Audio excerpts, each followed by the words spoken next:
In today's Intentional Conversations, you'll meet Mike Cherewka. Mike is the owner and founder of Cherewka Law.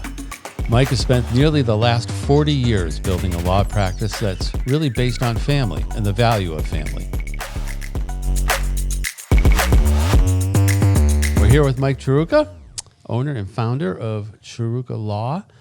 And you've been doing this for a couple of days now, right? A few days, yeah. Like has it been over 40 years? Not quite, but we're getting real close. Real close to it. Yeah. Yeah, I've been in the area since 82. Okay. But the law firm is probably since 89. So yeah, we're coming up on it. Coming up on it. Yeah. Just a couple of years. Yeah. Wow. What are some of your biggest learnings? I mean, what are tangible and real? Tangible is you can't do it on your own. Yeah.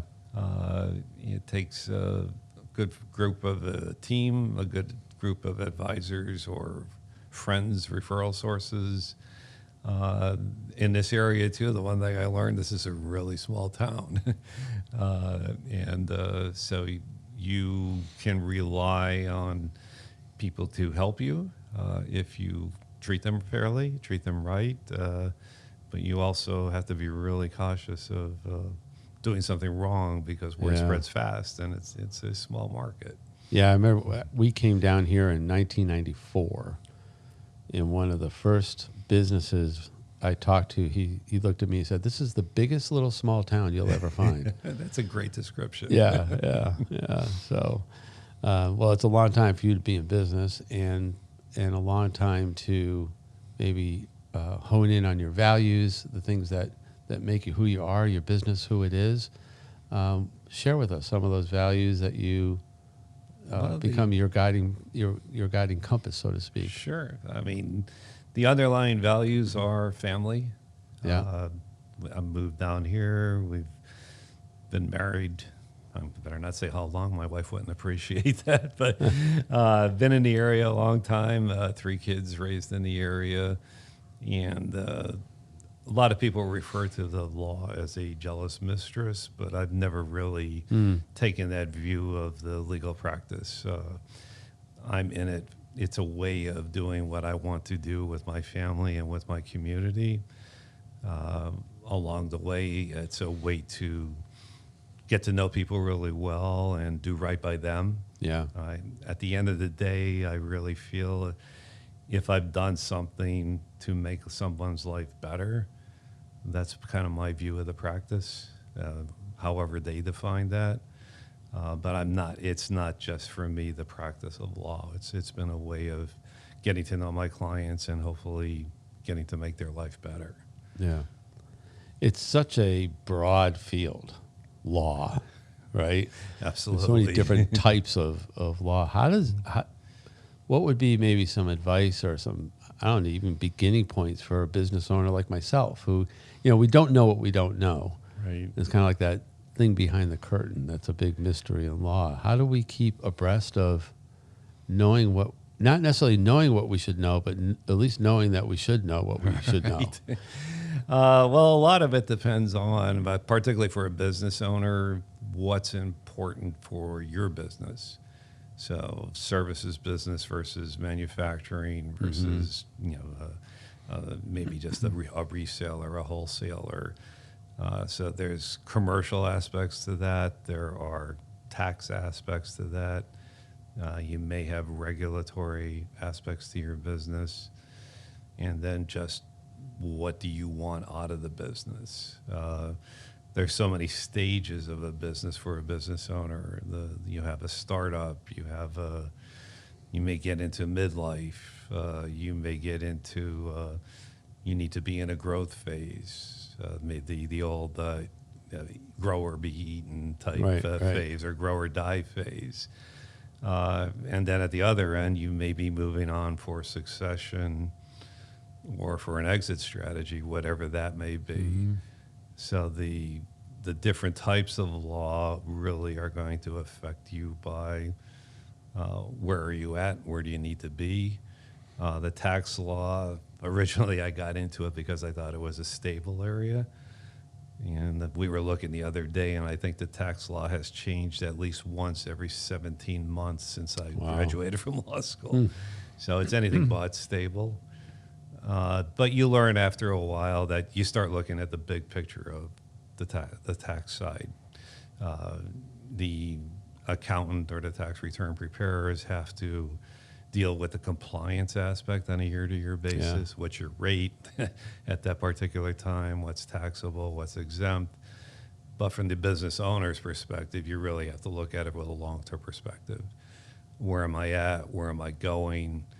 Rely on your advisors maybe to fine-tune it every year to take advantage of what is available that year or to avoid something that's bad that year. Yeah. But if you're looking at it from a long-term perspective, are you looking to sell? Are you looking to fade into the sunset? Right. And you kind of make your plans based on what your view of the world is at that point in time. Yeah. How often do you see a shift in a business owner's plans or where they're at or the need to navigate differently? You know, like you've seen a few presidents come through, right? Since you've been in business, on both sides, the conservative and the liberal side. So how has that affected how you help your clients navigate through the changes of different seasons of different philosophies in running our country? Well, other than trying to help them avoid whiplash as you go from one president to the next or one party to the next, you're really looking at where are they at that time. Mm-hmm. If you were a startup in 1981, it was an exciting time. You had we had all kinds of crazy stuff going on, 16% interest rates. Right. You had coming out of the fuel embargoes, coming out of a recession, if you will. But at the same time, you had an administration that came in just revitalizing the tax code. In some ways trying to make it simpler, in some ways making it less expensive, encouraging investment. And you had a pretty good idea for at least 8 years. And then when you went into the next administration, 12 years of, all right, we could do some planning here. We have an idea what's going on. We get a general idea what they're trying to encourage or discourage. And you could help the client in a lot of ways there. The income tax was changed. The corporate tax was changed. Estate planning, the estate tax was changed. It encouraged people to plan and to make decisions. Right. And a lot of tools were implemented during that period to do that. So that was an exciting time, and especially if you were a startup or if you were going through a transition. With changing administrations every 4 years or 8 years and changing parties, the business owner probably feels pretty beat up at times. Yeah. You start making plans and all of a sudden you feel like the rug was pulled out from under you. And I'm not sure that there's really been any consistent economic or tax strategy for a while in Washington. And I have found at least, and it maybe some of my clients are older as I've gotten older, you just come in and you say, you know what, I'm going to do whatever I think is right for my business, and I'll leave it up to you and the accountant to figure out how to either minimize the damage or give me the best opportunity based on that. Yeah. And that's really what we encourage our clients to do. You can't predict what's going to come out of Washington or Harrisburg for that matter. Yeah.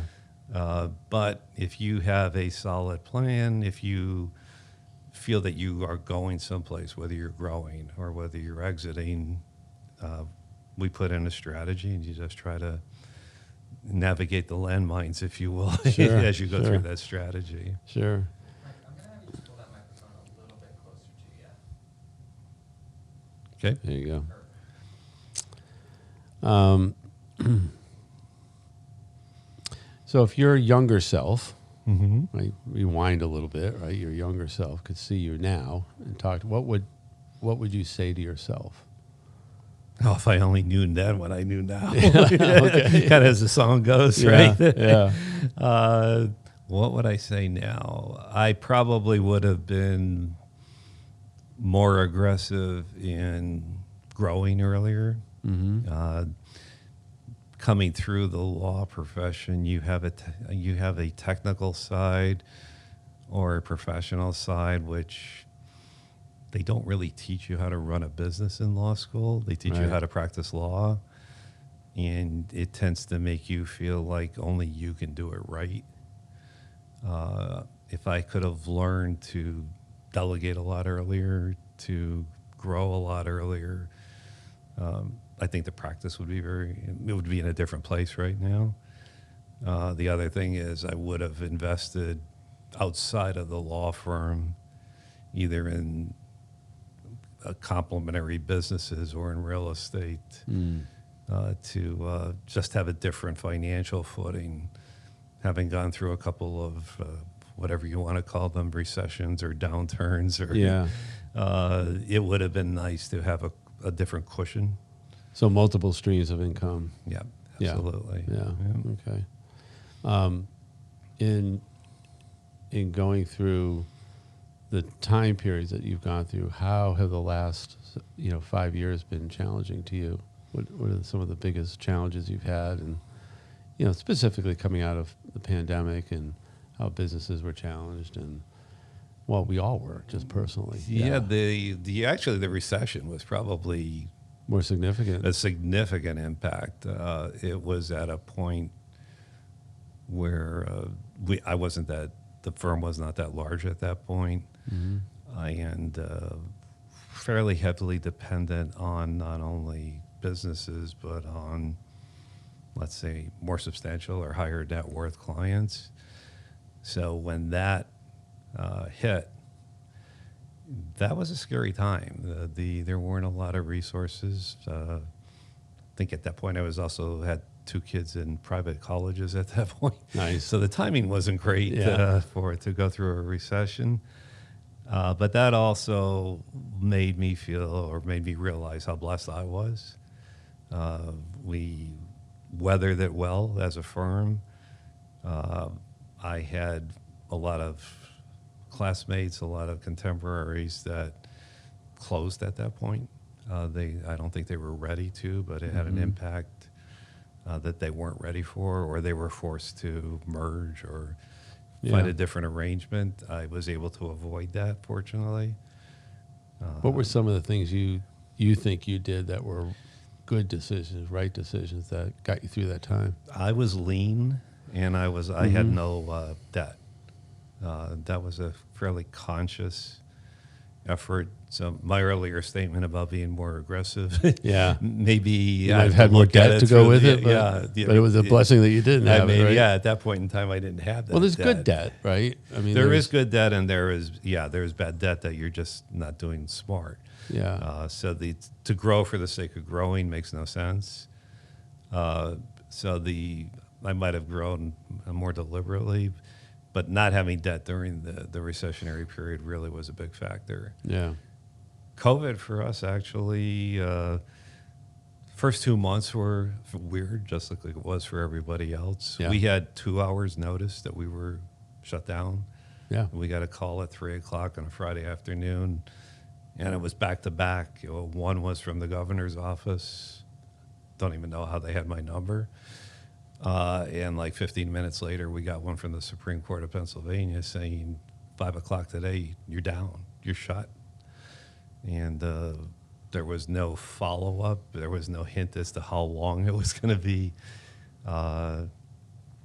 Fortunately, having a younger team at that point, we were had moved into the remote world. Mm-hmm. So we had VoIP or voice over internet instead of a phone service. Everybody had cell phones. The network was set up so that they could work remotely at home. And I think part of that was because they had young children on the way. Yeah. So when it really hit, Nick and I just got together and we said, what do we need? And it really came down to we needed a scanner, a printer, and I think there was one more. We had to hook up the cell phones a little bit different. Mm-hmm. So when Monday came, most of our clients didn't even know that anything had happened at our firm. There were some logistics with paper and printing and, Sure. and those types of things. But the biggest issue for us was how do we get in front of our clients face to face? Right. Estate planning tends to be a very personal aspect Yeah. of planning, and you have to execute documents in a certain way. We put in for a waiver saying, look, we we don't need to be in a big room, but we need to have our clients, you need a notary for almost everything we do. We had 5 notaries in the office, but they didn't want us meeting with our clients to do this. So we did it.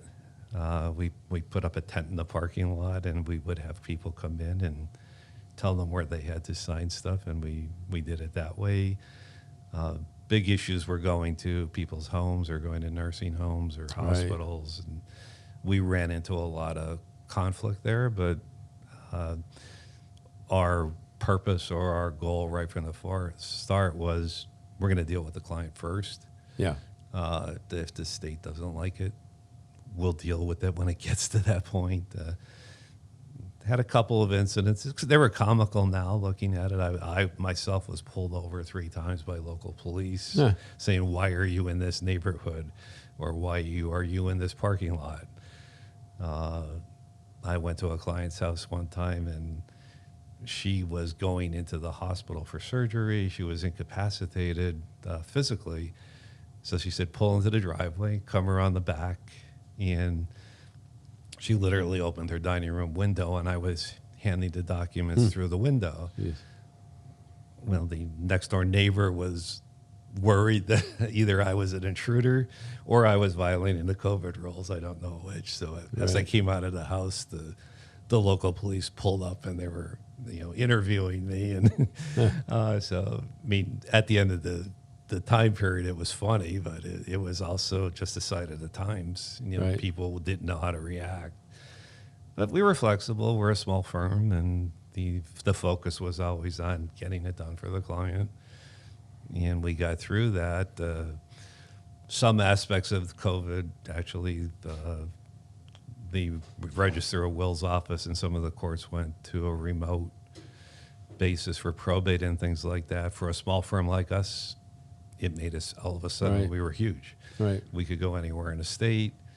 It created a lot of opportunity for us, and because of the team and because of particularly the younger members of the team, their familiarity with technology, that was an opportunity for us that I think some other firms maybe didn't have at the time. So it's I get the focus on the client and the focus on the flexibility, I think, was really what got us through that period. Yeah.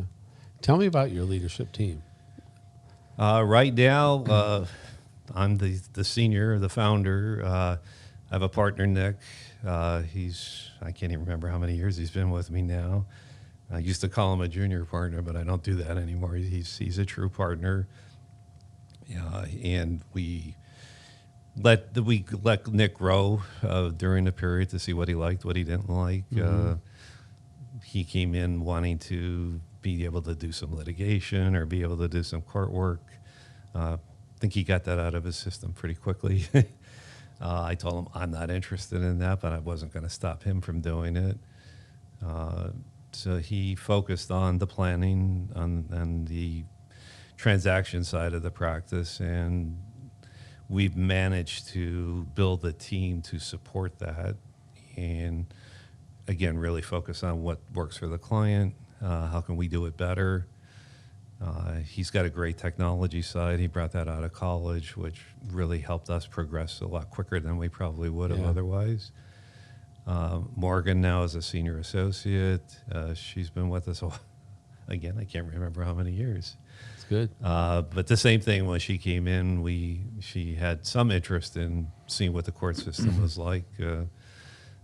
She tried it out, and I think pretty rapidly decided, you're right, this is not a great thing, and So we don't do a lot of that traditional type of law. You won't see us on the court docket very often. Right. But the dynamic in the firm has, with the focus on the client, has been, all right, what do you like? What do you don't like?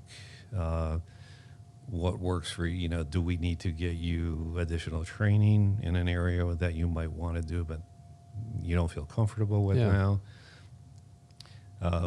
I've always had what I would call a holistic approach to planning. A lot of our clients come in on the business side, but we usually eventually end up doing estate planning for them, real estate. We have clients come in on the estate planning side that should have been doing corporate work or business work, and they weren't doing it because nobody told them what they had to do. So we've tried to encourage them to blend that so that we could make them more effective at what they're doing, try to help them accomplish their goals. And I think that has helped. If somebody, we laughed a few years ago, there was a local publication that had kind of like, your most popular estate planner or whatever. And we had found out that we had won one of the categories, and when it came in that they actually talked to us, we won the family law category. And it's like, okay, I haven't done a divorce since 1983. How are we in the family law category? And from us, it was really rewarding. Our clients said they are our family lawyers. Yeah. If we have a question, we know they don't do everything, but we go to them and say, if you're not going to do it, who will do it for you? Right. So it was really rewarding. The downside was we probably made about 50 referrals to divorce attorneys for about a year after we got the award because people had us in the wrong category. But so that has evolved, and then the team, like anybody else, we have growing pains. We have ins and outs, but we've developed a form of working together, I think, which is pretty unique for a law firm, and we've tried to hire people that will work in the environment that we have, or the team environment that we have, rather than focusing on just what their real skills are.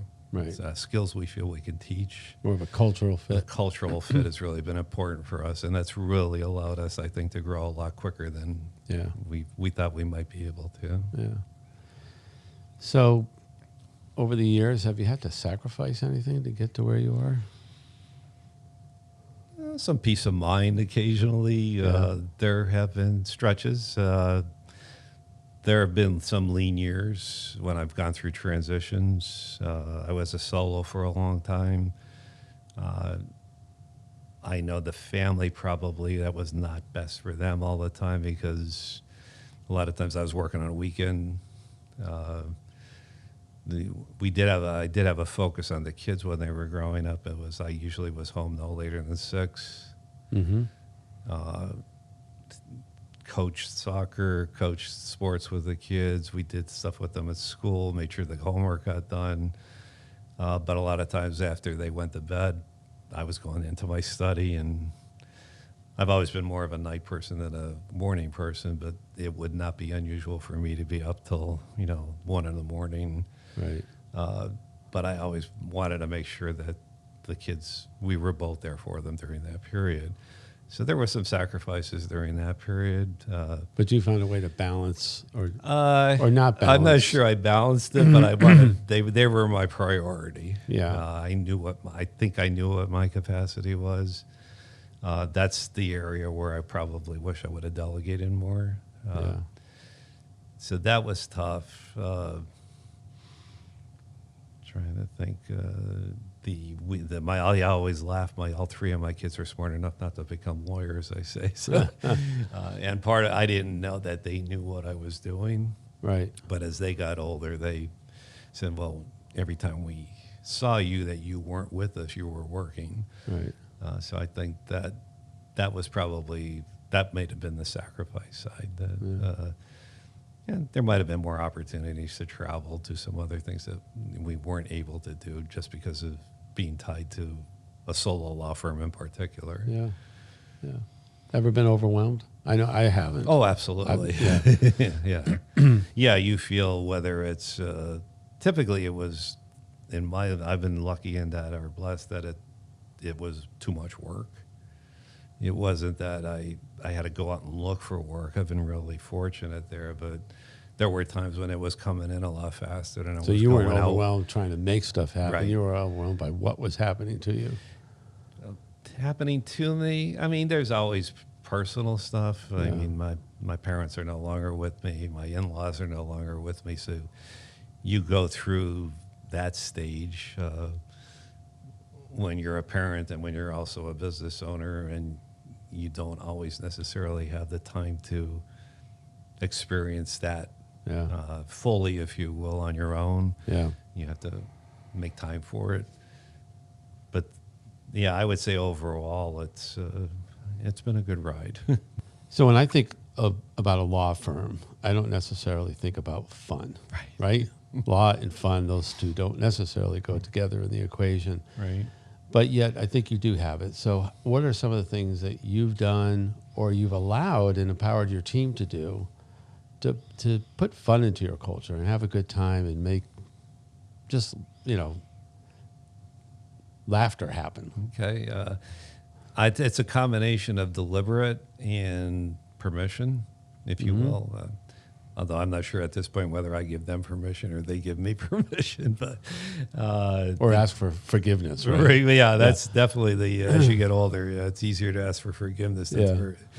But the deliberate aspect was I did not want to be a corporate law firm. Right. Many opportunities over years to merge, some opportunities to go as in-house counsel for clients. And at the end of the day, my first experience coming out of law school was with a Big 8. I don't know what they call it now, the Final Four maybe. But I grew up in that first 2 or 3 years with that culture, and it was very rigid. I felt. I remember coming into work at Christmas time, and I had on a green tweed suit with a red and green tie, and I actually got told to go home to change that it didn't fit the culture. And I thought, okay, this is a bit. I'm not quite sure. I went to school for 8 years to do this, Yeah. So I got through that. I went with a smaller law firm for a while. It was back in the days of the power suits and the whole bit. And I thought it was a little stiff. So when I opened my own firm, I wanted a personality for the people that I was hiring at the time to be more empathetic to the clients, to be more open to the clients. We didn't always come off with a lot of polish, but I never had a client walk out because they didn't have that. It was always your people are really friendly. They made me feel comfortable. We get a lot of calls at tough times. Somebody has passed away in the family, something has happened. And I think it's really important that the people that they're talking to at the firm can read that they could react to it, and they could be real. So I think as the culture has developed, it has been to encourage people to be real. And if that means laughing, that's great. If that means you've had a rough day and you need to cry, that's okay too. And we've never wanted anybody to feel that they couldn't do that in the office. Once they had the permission to do that, we've had to rein it in every once in a while. Maybe it's gotten too much fun or it's gotten too real. But I've never seen that happen in front of a client. Yeah. Sometimes on a day when we don't have appointments. But I've never been one where it's, okay, we're going to get handcuffed to the desk for 8 hours and you're going to do a timesheet. And that's another aspect. I've hated timesheets. Yeah. Ever since the day I first started working. So our culture is not focused on how many hours you put in or how many hours you're charging to that particular client. It's get it done, ask for help if you need it. And at the end of the month, I think we've got our processes, we've got our methods to a point where we know we're going to be comfortable with what we've done. But I never wanted anybody to feel that they were a slave to their desk or a slave to the firm. And I think that so far, at least, it's worked. Yeah. This is also the third time around. I was a solo. I had a partner. So this is the first time my team, if you will, has gotten this big. Yeah. But whatever we're doing, and Nick and I actually, before I came over here, we're talking, whatever we're doing right. We're trying to figure out now what we're doing right. No, don't do it. But we're not going to mess with it right now. Yeah, that's good. So but I think a lot of that is the team. I think they feel able to suggest things, what they like, what they don't like. But they also, I think they feel able to express themselves in the office, and there's not going to be an issue with that, good or bad. Yeah, that's good. All right.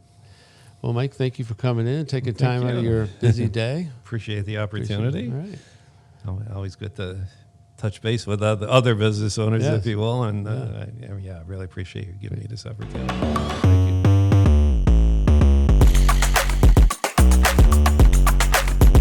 Thank you for joining us today for Intentional Conversations. Our hope is that this will inspire you at some level, something you've heard today that will be a takeaway for you. Maybe you'll share it with a friend or a family member or someone in business. Intentional conversations are exactly that. They're made to be intentional.